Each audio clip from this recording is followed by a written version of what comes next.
തുടർന്നുള്ള ദിവസങ്ങളിൽ രാവിലെയും വൈകിട്ടും ഉള്ള ഇവിടുത്തെ പ്രത്യക്ഷീകരണ പ്രാർത്ഥന ഞങ്ങൾ അതിയായ വിശ്വാസത്തോടെ, ഉറച്ച വിശ്വാസത്തോടെയാണ് അനുഷ്ഠിച്ചു പോകുന്നത്. മാത്രമല്ല, യൂട്യൂബിൽ ലഭ്യമായ കൃപാസനത്തിലെ ഒട്ടുമിക്ക ശുശ്രൂഷകളിലും പങ്കെടുത്ത് പ്രാർത്ഥിക്കാനും തുടങ്ങി.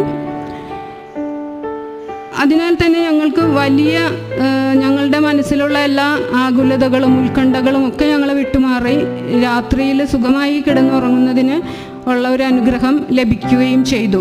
ഈ അവസരത്തിൽ തന്നെ എൻ്റെ മറ്റൊരു സഹപ്രവർത്തകയായ മേരി ടീച്ചർ അവർക്ക് ലഭിച്ച ഉടമ്പടി തൈലം കൊണ്ടുവന്ന് എൻ്റെ ശരീരത്തിൽ പുരട്ടി പ്രാർത്ഥിക്കുകയും ഉണ്ടായി. അതിനുശേഷം ലോക്ക്ഡൗൺ കഴിഞ്ഞ് ഇവിടെ കൃപാസനത്തിൽ ഉടമ്പടി ആരംഭിച്ചപ്പോൾ ഞങ്ങൾ നേരിട്ട് വന്ന് ഇവിടെ ഉടമ്പടി എടുക്കുകയും തികച്ചും യാദൃശ്ചികമായി ജോസഫച്ചനെ നേരിട്ട് കാണാനും ജോസഫച്ചൻ്റെ കൈവയ്പ് ശുശ്രൂഷ കിട്ടുന്നതിനുള്ളൊരു ഭാഗ്യം എനിക്ക് ലഭിച്ചു.